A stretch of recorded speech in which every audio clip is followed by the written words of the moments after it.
Narito na naman ang pagbabalik ng ating narrator, ang ermitanyo. Bago natin simulan ang kwento, ay huwag pakiskip ng ads sa ating video. Malaking tulong na yan. Yan lang. Simulan na natin to. Nang marinig ito ni Fidel, doon niya napagtanto na kanina pa pala silang pinaligiran ng mga ito. Nang mapagtanto niyang may hawak na mga baril ang mga ito, doon niya mabilisang binanggit ang mga dasal na pinasa sa kanya nung matanda. Pagbanggit niya ng mga kataga, biglang natigilan ang lahat nang mapansin nilang hindi sila makagalaw. Dahil sa pangyayaring yon, agad tumakas itong si Fidel sa lugar na yon. Kahit napakadilim ng paligid, hindi niya ito alintana. Hindi na niya alam noon kung saan na siya napadpad. Habang nananakbo siya, panay ang pagsambit niya sa pangalan ni Manong Jem. Ngunit sa katagalan niya ng pagsambit sa pangalang ito, ay laking gulat na lamang niya nang makasipat siya ng isang taong ibon na lumilipad sa himpapawid. Bumulusok ito sa kanya. Pagbagsak nito sa lupa, agad yung tumayo at agad nagtanggal ng talukbong sa kanyang ulo. At doon natatandaan ni Fidel ang wangis ng mukha ng lalaking yon. "Asan ka pupunta? Nakikilala mo pa ba ako? Kaya pala hindi kita magawang matagpuan dahil itinago ka ng matandang hinahanap namin. Wala na ang kaibigan mo. Sinisiguro ko sa mga oras na ito na nagawa na itong madakip ng aming angkan." Wika ng nilalang.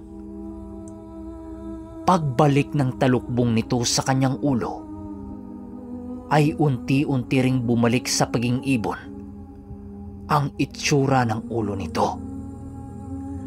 Dahil sa mga oras na yon, ay hindi na niya kayang takasan ang nilalang. Kaya nagpasya siyang harapin ito ng buong tapang. Habang nakapikit siya, panay naman ang kanyang pagsambit ng mga dasal sa hangin. Dahil sa mapansamantala ang mga nilalang sa kaliwa, di pa man tapos itong si Fidel, agad na itong lumusog sa kanyang kinaroroonan. Pagsunggab nito, ay agad nitong nakalmot ang kanyang braso. Napahawak siya sa parting yon dahil sa sakit niyang nadarama. "Ikaw yung kanang kamay ni Estacio, di ba? Sa pagkakaalam ko, mga traidor ang lahi ninyo. Malakas lang ang loob ninyo pero mahinang nilalang." Wika niya sa nilalang. Nang marinig ito ng kanyang kalaban, ramdam niya ang galit sa kalooban nito. Itinuro ito ng matandang nagtuturo sa kanya upang sirain ang diskarte nito sa pakipaglaban. Dahil sa pinakawalan niyang mga kataga, sumugod ang nilalang na yon nang hindi nag-iisip.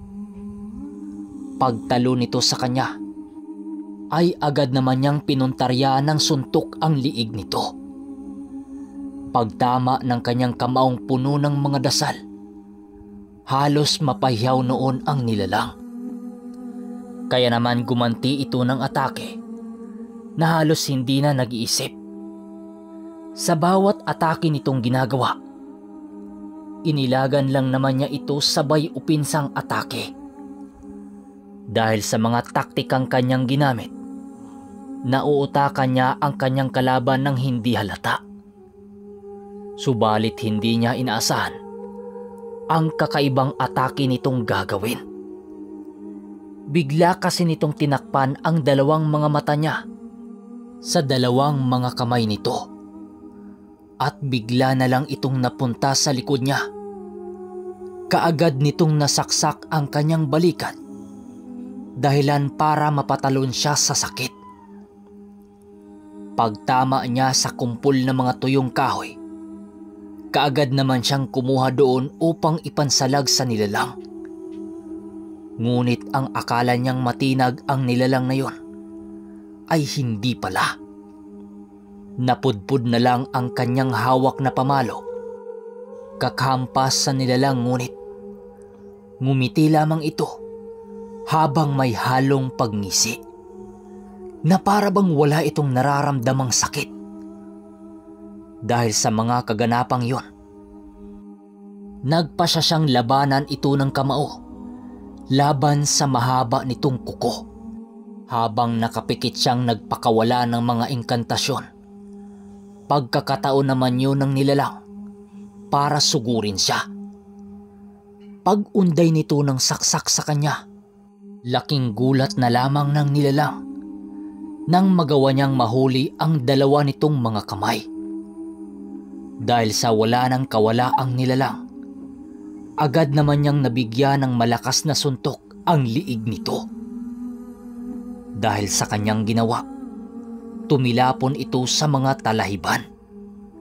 Pagbangon nito, doon na naramdaman ni Fidel ang pagsiseryoso nito sa laban. Bigla itong tumuwad at laking gulat na lamang niya nang biglang lumitaw ang dalawang malalapad nitong pakpak. Mahalin tulad mo ito sa pakpak ng paniki at naging aso na rin ang ulo nito. Kagad itong lumipad ng napakataas, kaya naman agad na pag-isipan ni Fidel na sumilong sa ilalim ng puno. Ang turo kasi ng matanda, kapag nasa ganong estado na ang aswang, wala kang kalaban-laban dito. Ang tanging gawin mo lang para malabanan ito ay ang pagtago sa ilalim ng mga puno. Sa hindi kasi nakakaalam, walang kakayahan ang mga lipad na aswang na dumapo sa mga puno kapag ang estado ng pakpak nito ay mala sa paniki. Habang nasa ilalim ng puno itong si Fidel, narinig niyang parang galit na galit ang aswang habang patuloy na umiikot sa puno. Ilang minuto din yung ginagawa ng aswang hanggang sa mapilitan na itong mag-anyong aswang na lakat. Pagbulusok nito sa lupa, agad naman niya itong sinalubong dahilan para matamaan niya ang bandang kili-kili nito. At doon naramdaman ni Fidel ang kahinaan ng aswang na yon. Umungol ito ng napakalakas na para bang labis na sakit ang tinamaan nito. Ilang minuto pa ang makalipas, napapansin niyang mas naging maingat na ito sa mga galaw nito. Hindi na ito basta-bastang sumugod sa kanya, bagkus ay humanap ito ng pagkakataon kung saan naman siya mahina. Nang mapansin niyang tinakpan na naman ito ang mga mata niya, alam na niya ang mga galawang yon. Bago pa man ito lumitaw sa kanyang kinaroroonan, nagawa na niyang lumipat ng pwesto. Paglitaw nito ay muli niyang nahawakan ito at doon niya napag-isipang dukutin ang dalawa nitong mga mata. Napasigaw ang nilalang na yun sa sakit, kaya naman upang tapusin na ito, kaagad siyang humanap ng bato sa kanilang pinagbubunuan.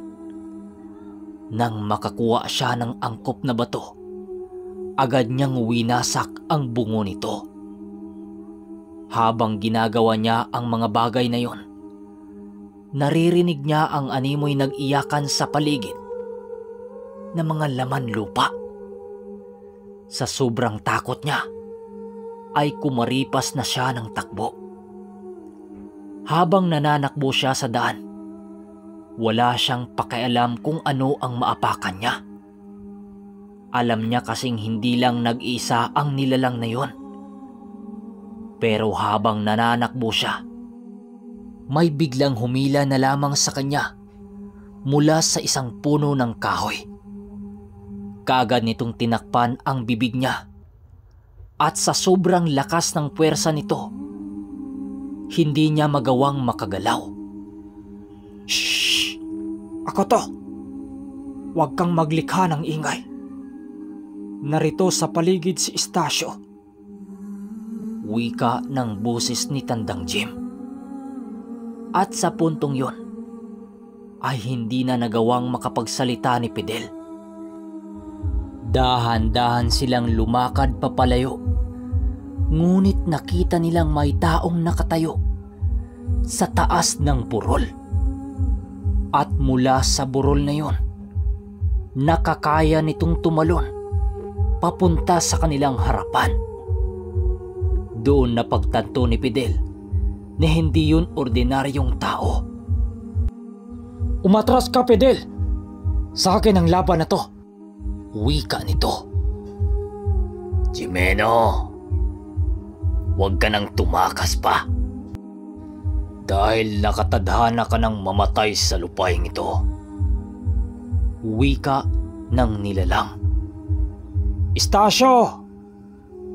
Huwag kang umasa na ang trabongko ng buhayang hawak mo ay makakaya niyo ko. Tandaan mo, ang lahat na malalakas na mutya sa mundong ito may kahinaan rin. Ang dalawang pamamara natin, alam kong yun lang ang kaya mo. Sa araw na ito, makikita natin ang katapusan mo. Ibigay mo sa akin ang bato ng mga kaukaw. Pangako, walang magaganap na digmaan. Sagot nito. Kung ayaw ko, may magagawa ka ba? Huwag kang pasisiguro, Istasyo. Hindi mo pa alam ang kaya kong gawin. Handa kitang labanan ngayon din. Sagot naman ni Tandang Jim. Mabuti. Pero siguraduhin kong katapusan mo na ngayon. Wika nito sabay taas ng kanyang tungkod na may nagliliwanag na bato sa dulo. Itong matanda namang kaibigan ni Fidel, doon niya nasaksihan ang mga itinago nitong lakas at kakayahan.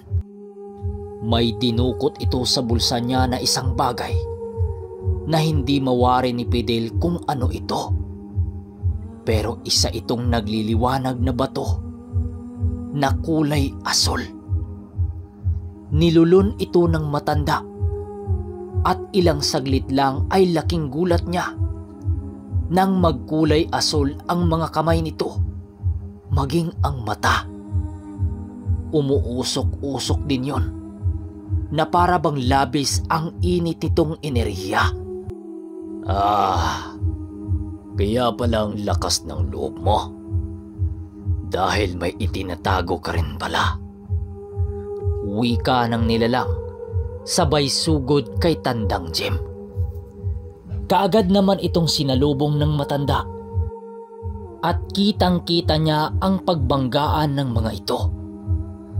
Doon ipinamalas ni Istasyo ang kanyang lakas at sinunggaban niya ng sinungkaban ang kaibigan ni Fidel. Ngunit tila ba nasabayan ito ng matanda sa kabila ng hindi ordinaryong lakas ng kalaban. Magaman napakalakas ng kalaban, hindi naman mapapantayan ang bilis ng matanda. Animoy isa itong tuyong dahon na sumasabay sa hangin. Ngunit ilang saglit lang ay bigla na lamang nag-alala itong si Fidel nang tamaan ng tungkod ang matanda sa trabongkong buhaya ng kalaban. Tumilapon ito sa hindi kalayuan at kitang-kita niya na nasaktan dito ang matanda. Bago pa man makalapit si Istasyo, ay nagawa ng makatayo ng matanda. Animoy lumulutang ito sa hangin at ang pamamaraan nito sa pagtayo, Magaman nagtatanga ng pambihirang bilis ang matanda, nagagawa pa rin itong mahuli ng tungkod ni Estacio. Animoy ang tungkod na yon. Animoy nababasa nito ang galaw ng matanda. At sa pagkakataong yon, nahuli naman ito ng trabongko.